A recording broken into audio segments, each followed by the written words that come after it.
il me revient à tirer les conclusions de ces 2 jours de travail. Je voudrais dire que, d'abord, commencer par remercier Gérard Aschieri qui avait proposé ce sujet en septembre 2019. Et je pense que il a été l'architecte de ces 2 journées d'échange et de réflexion. Et c'est vrai qu'on ne pensait pas être autant dans l'actualité. On ne pensait pas que l'actualité Non. du Covid nous amènerait autant dans ces sujets et amènerait à ce que aussi on ait le débat sur la loi de programmation sur la recherche. Car nous l'avons vu pendant 2 jours, ces sujets de recherche, de science, nous interrogent et nous interrogent évidemment, nous, associations généralistes de défense des droits, dans des enjeux qui sont pour nous majeurs, qui sont, et cela a été posé, quel avenir pour notre société, quel avenir pour l'humanité, comment nous regardons les perspectives et comment ce qui est fait au présent préserve les droits et libertés des gens qui vivent sur le territoire mondial aujourd'hui et comment elle préserve aussi l'avenir. C'est évidemment avec les questions qui sont posées par l'environnement. Et on a eu plusieurs interventions sur ces 2 jours qui posent, à travers l'agriculture, à travers le climat, les biodiversités, l'énergie, les modes de production, les modes de consommation, comment cette question de l'environnement n'est pas, et comme à chaque fois, pas qu'une question de spécialistes, une question d'experts, mais pose des vrais enjeux sociétaux, des vrais enjeux politiques, des vrais enjeux démocratiques. On le voit avec le Covid, avec la Covid, avec ces questions de santé publique, de protection mondiale de l'humanité et des hommes et des femmes qui vivent sur Terre actuellement, comment s'articulent des enjeux de choix de recherche, des choix d'industrie pharmaceutique, de choix de coopération internationale, de choix derrière de liberté plus ou moins réduite pour permettre de protéger les plus fragiles, mais aussi toute la population qui est menacée euh, par cette pandémie mondiale. Mais c'est aussi, on l'a vu dans les actualités, que la science et la recherche a été interrogée, mise à mal, questionnée. C'est par exemple la place de l'histoire de la décolonisation, par exemple, qui a été interrogée comme étant soupçonnée d'être manipulée par certains. On a vu des universitaires pétitionnés pour dire qu'il y avait des pensées qui ne devaient pas être poussées, qui ne devraient pas être réfléchies, et d'autres répondant évidemment que la liberté de la recherche, et encore plus en matière de sociologie et d'histoire, devait être posée. Mais c'est aussi ce que nous avons vu hier soir avec la table ronde sur l'invisibilité des femmes dans la recherche, qu'il y a des recherches qui manquent. Nous avons besoin aussi, par exemple, sur les questions de genre, sur les questions justement de l'histoire, de revoir, et notamment à travers la question de l'égalité des femmes et des hommes dans la recherche. Et cette loi, c'est vrai que elle vient confirmer des pratiques, vient confirmer une fragilité. Et j'ai vu que dans les échanges avec les participantes, une d'entre elles rappelait l'engagement que nous avions eu avec Sauvons la recherche et que les diagnostics que nous faisions à l'époque et déjà de la fragilisation des crédits de base, des crédits de fonctionnement, des crédits durables par rapport aux appels à projets, de l'équilibre et de la fragilisation de la recherche publique par rapport à la recherche privée et derrière aussi du statut des chercheurs on se retrouve aussi et encore plus loin dans ces questions.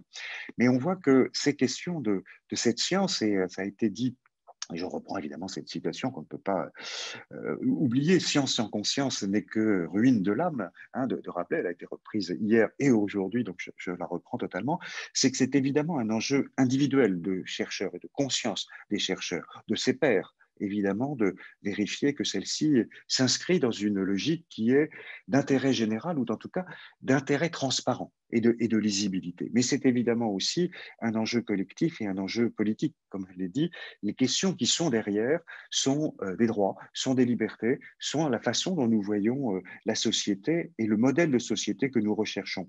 Et qu'aujourd'hui, la défiance qu'il peut y avoir sur la recherche, sur l'action publique, est aussi ou pas éclairée ou pas par justement ce travaux de recherche, de cette lisibilité de ce qui est mené et dans quel cadre cela est mené. On a, et ça a été rappelé par John Crowley, que ce sont des droits hein, autour de cette question, qui est dans l'article 27 de la DUDH, rappelle qu'il y a un droit à participer à la science et de bénéficier de ses bienfaits. Et aujourd'hui, cette question, elle est là. Comment participer à ces bienfaits? Comment participer à la science? Comment concrètement agir pour que le citoyen y trouve sa place. Le citoyen et ses représentants.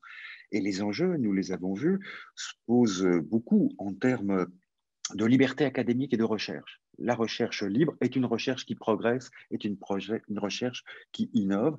Et là-dessus, nous avons à être vigilants, en effet, à ce que ces recherches puissent être assurées. Et l'intérêt général est assuré par le public, même si, évidemment, il peut y avoir, comme cela a été dit, des financements privés, des appels à projets. Et il y a eu cet après-midi des propositions intéressantes sur comment inciter la recherche à aller chercher ici ou là des choses sur lesquelles, spontanément, il n'y aurait pas suffisamment de ressources. Mais c'est aussi évidemment la question des contrôles, de la transparence, de l'éthique. Dans beaucoup de domaines de recherche, dans beaucoup de domaines scientifiques, la question de l'éthique, c'est-à-dire quelles sont les limites qui peuvent être données. Là, je pense à l'intelligence artificielle, au niveau du transhumanisme, au niveau de la génétique. Il y a là des recherches qui sont autorisées ou pas. Et là-dessus, il faut qu'il y ait un regard éthique et qu'il y ait après des choix politiques entre les arbitrages de court terme, des arbitrages de moyen terme, de long terme, et puis des questions qui touchent directement nos valeurs, nos fondamentaux, la dignité humaine d'aujourd'hui et de demain. Pour ça, c'est vrai qu'il y a des choses à améliorer. Déjà, évidemment, et nous l'avons fait pendant ces 2 jours, améliorer le débat sur ces sujets.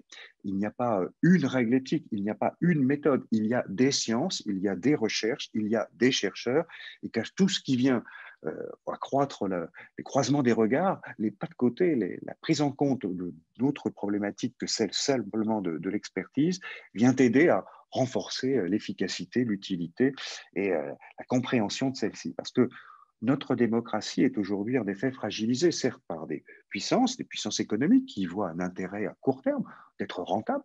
C'est un choix idéologique, c'est un choix politique, mais que celui-ci devient aujourd'hui à mettre en péril l'humanité elle-même, par la fragilité même qu'elle a sur la base de la planète.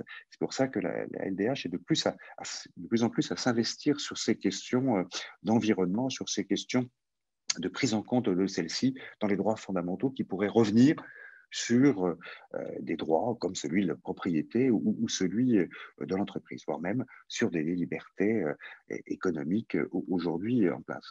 Donc nous avons à construire cette participation, nous avons à construire cette réflexion, et pour ça, il faut déjà être en effet en lisibilité de ce qui se fait. Et il y a eu ce matin encore des très bons rappels des processus qui existent, hein, de référents, de possibilités de lanceurs d'alerte. Et là-dessus, nous avons à diffuser, à l'expliquer, à les renforcer. Et sur l'éducation à l'esprit critique, sur l'éducation à la science, il y a bien sûr des efforts. Et ça, ce sont des efforts qui doivent être faits, bien sûr, par les chercheurs qui doivent s'ouvrir à ces problématiques, mais aussi de la puissance publique, mais aussi des acteurs sociaux et des acteurs associatifs, les collectivités territoriales. Il y a des efforts à faire parce que cette appropriation permet déjà de libérer des débats et de libérer peut-être aussi des fantasmes ou, comme cela a été dit, la théorie du complot, des fake news ou même des remise en cause de fondamentaux évidents en matière scientifique, quand vous voyez que la crédibilité selon laquelle nous serions allés sur la Lune ou que la Terre serait ronde augmente. Enfin, plutôt, il y a de plus en plus de gens qui doutent de ces questions, alors que manifestement, il n'y a pas d'éléments scientifiques nouveaux qui viendraient plutôt les contredire. Donc là, nous avons un vrai enjeu parce que si les chercheurs doivent être libres, il faut en effet qu'il y ait aussi des caps publics, nationaux et internationaux, qu'ils soient fixés et qu'ils soient transparents, qu'ils soient discutés. Et c'est avec les experts, évidemment, les premiers concernés, c'est-à-dire ceux qui, dans leur domaine de recherche, ont une compétence qui peut éclairer la décision publique, mais c'est aussi avec les citoyens, parce que ne pas le faire, c'est en effet laisser des tendances, et ces tendances de fond peuvent être utilitaristes et transformer la science en technoscience, en instrumentalisation de la recherche libre pour justement l'innovation, pour plutôt accélérer des profits de court terme, pour accélérer des tendances de court terme qui peuvent être dangereuses pour l'humanité et derrière pour les droits des femmes et des hommes qui vivent aujourd'hui sur notre planète. Donc, merci à tous et à toutes d'avoir participé à ces débats. Merci à toute l'équipe d'organisation. Et là, je veux remercier Anaïs, Virginie, Clotilde, Chloé, service communication notamment, mais également les co-animateurs et co-animatrices qui, pendant ces 2 jours, nous ont permis de tenir une conférence, des conférences, des échanges par visioconférence, dépit de ne pas pouvoir faire cette réunion en présentiel à l'espace Reuilly dans le 12e comme tous les ans. Ce n'est que le début. Ces questions sont encore d'actualité. Il y a encore des urgences de débat. Sachez en tout cas que la Ligue des droits de l'homme, ses militantes et ses militants, nationalement et localement, et aussi internationalement, sont soucieux de ces problématiques et que nous aurons à cœur justement de poursuivre cette association avec chercheurs, syndicalistes, associations scientifiques et pouvoirs politiques. Nous avions des parlementaires hier dans nos participants. Je crois que ces débats, il faut que nous les menions. Il faut que nous les menions avec tous, et comme Marie-Hélène Grard le rappelait, avec tous, quel que soit son niveau de ressources, quelle que soit sa situation, car c'est véritablement notre vie commune qui doit être activée. C'est ça la citoyenneté, c'est la soi que nous croyons à la Ligue des droits de l'homme et du citoyen.